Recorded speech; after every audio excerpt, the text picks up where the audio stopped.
બનાસકાંઠાના અંબાજી દાતા પંથકમાં ગત મોડી રાત્રે પડેલા વરસાદ અને વાવાઝોડાને પગલે અનેક વિસ્તારો તેમજ દુકાનોમાં પાણી ભરાઈ ગયા હતા।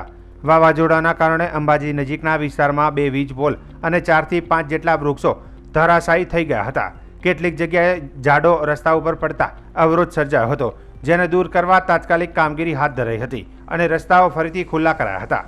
દાતા અને અંબાજી વચ્ચે આવેલા ત્રિશુલિયા ઘાટમાં અનેક પહાડી વિસ્તારો જોખમ ભર્યા બન્યા છે। પદયાત્રીઓ અંબાજી જવા માટે મુખ્યત્વે આ રસ્તા પસંદ કરતા હોય છે, જેથી આ વિસ્તારમાં વધતું જોખમ ચિંતાનો વિષય બન્યું છે।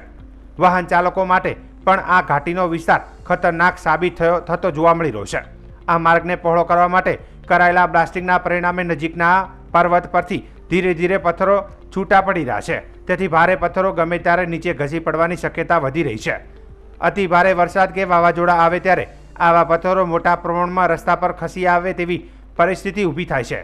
જો કોઈ રાહદારી તે સમયે રસ્તા પરથી પસાર થતો હોય અને પથ્થર પડી જાય તો મોટી દુર્ઘટના સર્જાઈ શકે છે। અંબાજી અને દાતા વિસ્તારમાં થયેલા કમોસમી વરસાદથી ખેતરોમાં ઉભેલા પાકને પણ ભારે નુકસાન થયું છે।